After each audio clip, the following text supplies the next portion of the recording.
Hi, I'm James Shillinglaw, and I'm here on Peterman Island, just in Antarctica, and we're off the brand new Silver Endeavour, which actually was christened this morning. And I'm here with Alexandra, or Alex Hansen, and she is part of the expedition team, but she specializes in polar history, and actually gave a great lecture early on. And I said we got to talk to her because she's got such enthusiasm for this region, and I wanted to sort of get you all to hear her enthusiasm about Antarctica and the polar climbs. And we're going to talk to her and more on Insider Travel Report.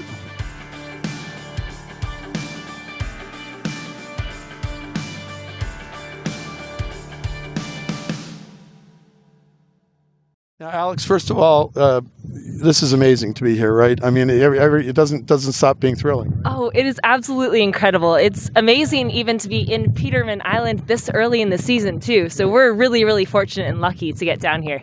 Now, what is it about Antarctica that's so special for you? You know what? It's everything. It's that every day you don't know what to expect with the weather and the conditions and the wildlife. Every day is a new day, but also just the 360-degree view of pure beauty and wilderness. It's a continent that's reserved solely... Or it might be these guys back here. I don't know. Absolutely. The penguins make a difference, too. Are coming down. I think they want to be interviewed. I think they do, too. But it's everything. It's a continent that's solely protected for peace and for science. It's amazing to be here. It's such a privilege. Now, what led you to become kind of a polar historian, to really dive in deeply with this topic? I have been interested in polar history for as long as I can remember. I was always interested in the early expeditions. We're talking about Shackleton, Scott, I want to talk about that because that's part of your talk. Was we talk about animals, we talk about geography, geology, everything else, but you do talk about the history of mankind down here too. Of course, absolutely. It's just something that it seemed like a continent that was so difficult to reach, and they endured so much hardship and really discovered new things down here, and that was something that fascinated me. And then you took the next step and somehow you became part of an expedition team. How did that happen? Yes, so I was very fortunate. I joined the expedition team in 2018. I actually was part of something called the Silversea Academy. So I learned on the ship from South Africa all the way through the Indian Ocean to India what it meant to be an expedition team member. So I learned how to drive Zodiacs, became a snorkel instructor. I learned interpretation and guiding. And it was so intriguing, and within my first year, I went to all 7 continents. So it's been a whirlwind, yes. Boy, it took me 30 years to get to all 7 continents, I tell you. And I did it finally this year, which is great, and this is the 7th. So, amazing, congratulations. Yeah, I know. Is there a celebration? Is there some kind of ceremony? Just a happy dance. Just a happy dance? Okay, well, I'll do that. Now, what is it about the climate here in Antarctica that's so, because you talked about this is incredible. I mean, right now we're at the beginning of the season. You don't want to be here in what would pass for our summer up in the northern hemisphere, right? No, it would be very dark and extremely cold and windy. So right now we have that late spring weather, so it's been quite nice and warm comparatively. But in the wintertime it's dark. You get past the polar circle, it's 24 hours of darkness. It is. It's just totally. And then, of course, the geology of this place, you can see in the background, incredible mountains, glaciers. I mean, it's very different than I guess I wasn't quite prepared for that. No, I don't think anything can prepare you. The whole landscape is completely carved and shifted by ice and by the glaciers. So being able to witness it and see it is phenomenal. Yeah, well, and the other thing, of course, is that the wildlife, as we see in back of us, what is that about that's really intriguing to you? Oh, I mean, you have such different wildlife. Of course, we have our marine mammals, our cetaceans, like the humpback whales and the fin whales, and they're very curious. You'll get them right up close to the ships and to the Zodiacs. And then you have the penguins. I mean, the penguins... Well, the penguins are fun. There are a lot of different breeds of penguins.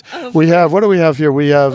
behind us right here, we have our Gentoo penguins. Those are the Gentoos. Yeah, and we also have some Adelie penguins wandering about and waddling away, so that's great. And then you see, occasionally we'll see the chin straps around here.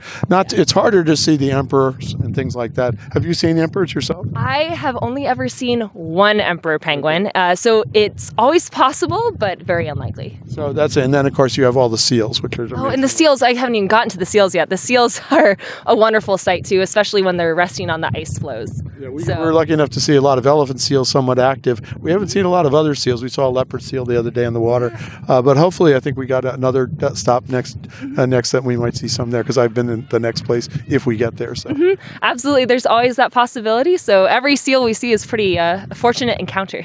Now you started talking about the human history down there, but that seems to be also what fascinates you, right, as well, right? Absolutely, human history and the human impact. 200 years of it down here in Antarctica. Yeah, so you have Shackleton, which everybody knows, but there's a lot of other people down here. I mean, every peak is named after.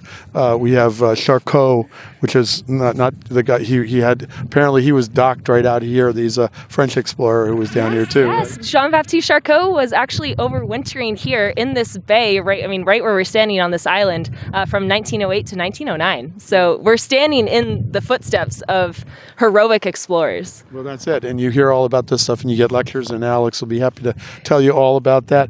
Now, what do you want guests to come away from their trip to Antarctica? What do you want them to experience down there that they'll take back with them?